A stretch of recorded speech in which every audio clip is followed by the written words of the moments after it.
ಅಪೇಕ್ಷಾ ಹ್ಮ್? ಮಲ್ಲಿ ಅದಕ್ಕೆ ಮಾತಾಡ್ಸ್ಕೊಂಬಂದ್ರ ಇನ್ನೂ ಇಲ್ಲ. ಏನ್ರಿ ನೀವು ಹಾಸ್ಪಿಟ್ಲ್ಗಂತೂ ಬರಲಿ, ಅಟ್ಲೀಸ್ಟ್ ಮನೆಗೆ ಬಂದ್ಮೇಲಾದ್ರೂ ಹೇಗಿದ್ದೀರಾ ಅಂತ ಕೇಳ್ಬೋದಾಗಿತ್ತು ತಾನೆ. ಅಲ್ಲ, ಮನೆಯವರಾಗಿ ಮಿನಿಮಮ್ ಕರ್ಟಿಸಿನೂ ಇಲ್ವಾ ನಿಮಗೆ? ಓಕೆ, ಈಗ ನಾನು ಹೋಗಿ ಅವರನ್ನ ಮಾತಾಡ್ಸಿದ್ರೆ ಏನಾಗುತ್ತೆ? ಆಲ್ರೆಡಿ ಸುಸ್ತಾಗಿರೋರಿಗೆ ಇನ್ನಷ್ಟು ಸುಸ್ತಾಗತ್ತೆ, ಬಿಟ್ರೆ ಬೇರೆ ಏನೂ ಆಗಲ್ಲ. ನೋಡಿ, ಅದು ಹಾಗಲ್ಲ. ಅಟ್ಲೀಸ್ಟ್ ಮನೆಗೆ ಬಂದ್ರ ಹೇಗಿದ್ದೀರಾ ಅಂತ ಒಂದು ಮಾತು. ಪಾರ್ಥ, ಬರ್ತಾ ಬರ್ತಾ ನೀವು ತುಂಬಾನೇ ಫಾರ್ಮಲ್ ಆಗ್ತಾ ಇದ್ದೀರಾ. ಲಾಜಿಕಲಿ ನೀವೇ ಯೋಚನೆ ಮಾಡಿ ನೋಡಿ. ನಾನು ಅಲ್ಲಿ ಹೋಗೋದ್ರಿಂದ ಅವ್ರಿಗೆ ಪ್ರಾಬ್ಲಮ್ ಆಗೋದ್ರೆ ನಾನು ಯಾಕೆ ಹೋಗ್ಬೇಕು? ನಾವು ಮನೆಯವರು ಹೋಗದೆ ಇದ್ರೆ ಸರಿ ಇರಲ್ಲ, ಎಲ್ಲರೂ ಕೇಳ್ತಾರೆ ಅಂತನಾ? ನನ್ನನ್ನು ಡಿಫೆಂಡ್ ಮಾಡ್ಕೊಳ್ಳೋದಕ್ಕೆ ನಿಮ್ಗೆ ಅಷ್ಟೊಂದು ಕಷ್ಟ ಆಗತ್ತಾ ಪಾರ್ಥ? ಅಪೇಕ್ಷಾ, ಅದು ಹಾಗಲ್ಲ. ಯಾಕೆ ಏನೇನೋ ಹೇಳ್ತಾ ಇದ್ದೀರಾ? ಯಾಕೆ ಅಂದ್ರೆ ನೀವು ಡೈರೆಕ್ಟ್ ಆಗಿ ಏನು ಹೇಳಲ್ಲ, ಬಟ್ ನಿಮ್ ಮನ್ಸಲ್ಲಿ ಅದೇ ಇರೋದು. ನನ್ನ ಹೆಂಡತಿಗಳು ಎಲ್ರ ತರನೂ ಇದ್ಬಿಡ್ಬೇಕು, ಏನೋ ಪ್ರಶ್ನೆ ಮಾಡೋ ಹಾಗಿಲ್ಲ. ಒಟ್ನಲ್ಲಿ ನೀವು ಹೇಳೋ ಹಾಗೆ ಇದ್ಬಿಡ್ಬೇಕು, ಅಷ್ಟೇ ಅಲ್ವಾ? ಲವ್ ಮಾಡೋವಾಗ ನಾವ್ ಏನೇ ಮಾಡಿದ್ರು ಕ್ಯೂಟ್ ಆಗಿ ಕಾಣಿಸುತ್ತೆ, ಬ್ಯೂಟಿಫುಲ್ ಆಗಿ ಕಾಣಿಸುತ್ತೆ, ಎಲ್ಲಾನು ಚಂದಾನೆ. ಮದ್ವೆ ಆಗ್ತಿದ್ದ ಹಾಗೆ ಎಲ್ಲಾನು ಪರ್ಫೆಕ್ಟ್ ಆಗಿರ್ಬೇಕು, ನಮ್ಮ ಮನೆಯವ್ರಿಗೆ ಹೊಂದ್ಕೋಬೇಕು, ಹಾಗಿರ್ಬೇಕು ಹೀಗಿರ್ಬೇಕು. ನಂಗೆ ಸಮ್ ಟೈಮ್ ಅನ್ಸುತ್ತೆ ನಾನು ಮದ್ವೆ ಆಗಿ ಗಂಡನ ಮನೆಗೆ ಬಂದು ಅಥವಾ ಯಾವ್ದಾದ್ರು ಮಿಲಿಟರಿ ಕ್ಯಾಂಪಿನ ಜಾಯ್ನ್ ಆದ್ನೋ ಅಂತ.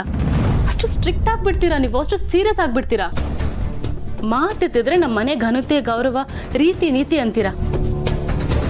ನಮ್ಗೇನು ಖುಷಿ ಕೊಡುತ್ತೆ? ನಮ್ ಇಷ್ಟ ಕಷ್ಟ ಏನು ಅದೆಲ್ಲ ಏನೂ ಬೇಕಾಗಿಲ್ಲ ಅಲ್ವಾ ನಿಮ್ಗೆ? ಒಟ್ನಲ್ಲಿ ನೀವು ಹೇಳ್ದಾಗ ಕೇಳ್ಕೊಂಡು ಬಿದ್ದಿರ್ಬೇಕು, ಅಷ್ಟೇ ಅಲ್ವಾ? ನೋಡಿ ಪಾರ್ಥ, ಈಗ ನೀವು ಹೇಳ್ತಾ ಇದ್ದೀರಾ ಅಂತ ನನ್ಗೆ ಓವರ್ ಆಕ್ಟಿಂಗ್ ಎಲ್ಲ ಮಾಡಕ್ಕಾಗಲ್ಲ. ನನ್ಗೆ ಅವ್ರನ್ನ ಹೋಗಿ ನೋಡ್ಬೇಕು ಅಂತ ಅನಿಸ್ತಿಲ್ಲ, ಸೊ ನಾನು ಹೋಗ್ತಾ ಇಲ್ಲ. ಹಾಗಂತ ನನ್ಗೆ ಅವ್ರ ಮೇಲೆ ಕನ್ಸರ್ನ್ ಇಲ್ಲ ಅಂತ ಅನ್ಕೋಬೇಡಿ. ಕನ್ಸರ್ನ್ ಖಂಡಿತ ಇದೆ. ಅವ್ರು ಹುಷಾರಾಗಿ ಬಂದಿರೋದು ನಂಗೆ ತುಂಬಾನೇ ಖುಷಿ ಆಗ್ತಾ ಇದೆ. ಬಟ್ ಅದನ್ನ ಎಲ್ಲರ ಮುಂದೆ ಪ್ರೂವ್ ಮಾಡ್ಕೊಳ್ಳೋ ಅವಶ್ಯಕತೆ ನನಗಿಲ್ಲ. ಅವ್ರೀಗ ಆರಾಮಾಗಿ ರೆಸ್ಟ್ ಮಾಡ್ಲಿ, ಅವರೆಲ್ಲೂ ಓಡ್ ಹೋಗಲ್ಲ. ನಾನು ನಾಳೆ ಬೆಳಿಗ್ಗೆ ಹೋಗಿ ಮಾತಾಡ್ಸ್ಕೊಂಡು ಬರ್ತೀನಿ. ನೀವು ಈ ವಿಷಯನ ದೊಡ್ಡದು ಮಾಡಬೇಡಿ, ಏನೋ ದೊಡ್ಡ ದುರಂತಾನೆ ಆಗೋಗಿದೆ ಅನ್ನೋ ಥರ, ಪ್ಲೀಸ್. ಅದು ಹಾಗಲ್ಲ ಅಪೇಕ್ಷಾ. ನೋಡಿ, ಅಲ್ಲಿ ಅದಕ್ಕೆ ಒಬ್ಬರೇ ಇದೆ. ಅಟ್ಲೀಸ್ಟ್ ನೀವು ಅಲ್ಲಿ ಹೋದ್ರೆ ಅವ್ರಿಗೆ ಏನಾದರೂ ಹೆಲ್ಪ್ ಆಗುತ್ತಲ್ವಾ?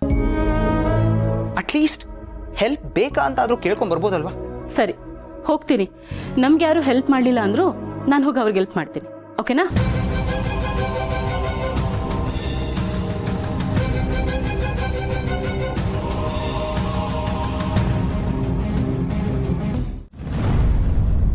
ಕರ್ಮ ಅನ್ನೋದು ಎಷ್ಟು ಸತ್ಯ ಅಲ್ವಾ ಕರೆ? ಅದ್ ನನಗೆ ಇವಾಗ ಅರ್ಥ ಆಗ್ತಾ ಇದೆ. ಅಲ್ಲಿ ಮತ್ತೆ ಅದರ ಬಗ್ಗೆ ಯೋಚನೆ ಮಾಡಬೇಡ.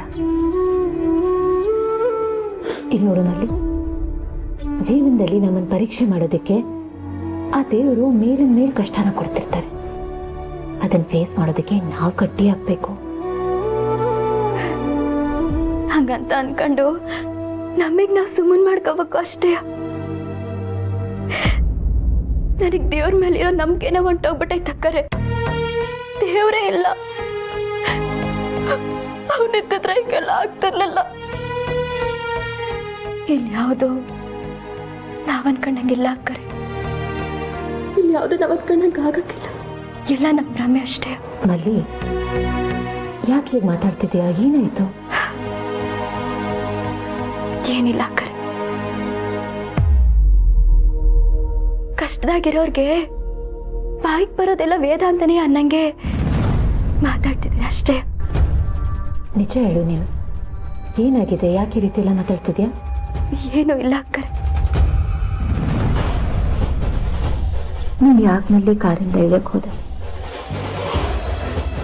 ನೀನು ಕಾರಲ್ಲೇ ಕೂತಿರ್ಬೇಕಾಗಿತ್ತು, ಇಳಿಬಾರ್ದಾಗಿತ್ತು ನೀನು. ಅಕ್ಕರೆ, ನಾನು ಹೇಳಿದೆ ಅದಕ್ಕೆ ಅವಳಿಗೆ, ಕಾರಿಂದ ಇಳಿಬೇಡ ಮಲ್ಲಿ, ನಾನು ಹೋಗ್ತೀನಿ, ನೀರು ತರ್ತೀನಿ ಅಂತ.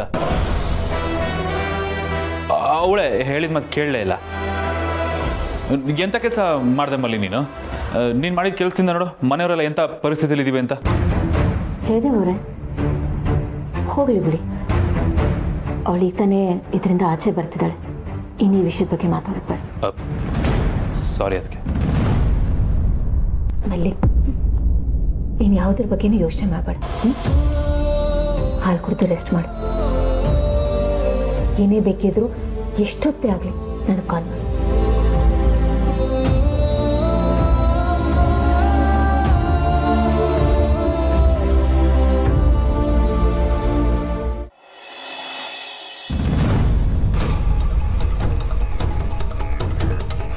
ಮಲ್ಲಿ ಆರಾಮಾಗಿದೆಯಲ್ಲ? ಮಲ್ಲಿ, ನಿನ್ನ ಹತ್ರ ಒಂದು ವಿಷಯ ಹೇಳಬೇಕಿತ್ತು ಮಲ್ಲಿ. ಅದೇನು ಅಂದರೆ, ಮನೆಯವ್ರ ಹತ್ರ ಎಲ್ಲ ನಾನು ಬೇರೆಯೇ ಕತೆ ಹೇಳಿದ್ದೀನಿ. ಅದು ಮಲ್ಲಿ ದಾಹ ಆಡ್ತಿದೆ, ನೀರು ಬೇಕು ಅಂತಂದು ಗಾಡೀಲಿ ನೀರಿರಲಿಲ್ಲ. ನೀರು ತರಕ್ಕೆ ಅಂತ ನಾನು ಗಾಡಿ ಸೇರ್ಗಕ್ಕೆ ಇಳಿದೋದೆ. ಮಲ್ಲಿ ನಾನು ಬರ್ತೀನಿ ಅಂತ ಜೊತೆಲಿ ಬಂದುಬಿಟ್ಲು. ಆವಾಗ ಆಕ್ಸಿಡೆಂಟ್ ಆಯಿತು ಅಂತ ಹೇಳಿದ್ದೀನಿ. ಬೇಬಿ, ಐಸ್ ಕ್ರೀಮ್ ಎಂಜಾಯ್ ಮಾಡೋದ್ಬಿಟ್ಟು ಏನು ಯೋಚನೆ ಮಾಡ್ತಿದ್ದೆ ಅಷ್ಟು ಡೀಪ್ ಆಗಿ? Baby, over thinking is injurious to happy life. ಅರ್ಥ ಆಯ್ತಾ? ಏನು ಮಲ್ಲಿ ಬಗ್ಗೆನಾ? ಬಿಟ್ಟಾಕು ಬೇಬಿ, ಅವಳ ವಿಷಯ ನಾನು ನೋಡ್ಕೋತೀನಿ. ನನ್ನ ಟೆನ್ಷನ್ ಅವಳ ಬಗ್ಗೆ ಅಲ್ಲ, ಮತ್ತೆ ಪ್ರಾಕ್ಟಿಕಲ್ ಆಗಿ ಥಿಂಕ್ ಮಾಡಿ ಜೈ. ಆ ಮಲ್ಲಿ ನಾವಿರೋ ಜಾಗಕ್ಕೆ ಎಕ್ಸಾಕ್ಟ್ ಆಗಿ ಹೇಗ್ ಬಂದ್ಲು? ಅಲ್ಲ, ತಾತನ್ ಮನೆಗೆ ಅಂತ ಹೊರಟೋಳು ವಾಪಸ್ ಬಂದ್ಲು ಅಂದ್ರೆ ಏನೋ ಒಂದ್ ರೀಸನ್ ಇರ್ಬೇಕಲ್ವಾ? Reason simple baby. ಅವಳನ್ನ ಕಳ್ಸೋ ಹರಿಬರಿಲಿ ಮೊಬೈಲ್ ಎಕ್ಸ್ಚೇಂಜ್ ಆಗಿದೆ, ಅದನ್ನ ಅವಳು ಕೊಡಕ್ ವಾಪಸ್ ಬಂದಿಯಾಳೆ. ಆಕ್ಸಿಡೆಂಟ್ ಆದಾಗ ಇಲ್ಲಿ ಮೊಬೈಲ್ ಬಿದ್ದಿತ್ತು ಗೊತ್ತಾ ಪಕ್ಕದಲ್ಲಿ, ಅದು ನನ್ನ ಮೊಬೈಲ್. ಫೋನ್ ಎಕ್ಸ್ಚೇಂಜ್ ಆಗಿರೋದನ್ನ ಕೊಡಕ್ಕೆ ಅಂತ ವಾಪಸ್ ಬಂದವಳು ಆಕ್ಸಿಡೆಂಟ್ ಮಾಡ್ಕೊಂಡು ದಬಾಕೊಂಡ್ಳು, ಅಷ್ಟೇ ವಿಷಯ. ಓಕೆ, ಬಟ್ ನಿಜವಾಗ್ಲೂ ಅವಳನ್ನ ನೋಡಿಲ್ಲ ಅಂತೀರಾ? Are you sure? By chance ಏನಾದ್ರೂ ಅವಳು ನಮ್ನ ನೋಡಿದ್ರು ನೋಡೇ ಇಲ್ಲ ಅನ್ನೋ ತರ ಡ್ರಾಮಾನು ಮಾಡ್ತಿರ್ಬೋದಲ್ವಾ? ಆ ಚಾನ್ಸಸ್ ಕೂಡ ಇದೆ ಅಲ್ವಾ ಜೈ? ಹೋಗು ಬೇಬಿ, ನೀನು ನೆಮ್ಮದಿಯಾಗಿ ಖುಷಿಯಾಗಿ ಇಬ್ರು ಐಸ್ ಕ್ರೀಮ್ ತಿನ್ನೋಣ ಅಂತ ಬಂದ್ರೆ ಏನಾದ್ರು ಡೌಟ್ಗಳು ಕೇಳಿ ಮೂಡಲ್ಲಿ ಹಾಳು ಮಾಡ್ತಿಯಲ್ಲ. ಡೋಂಟ್ ವರಿ, ಆ ಥರ ಏನೂ ಆಗಿಲ್ಲ.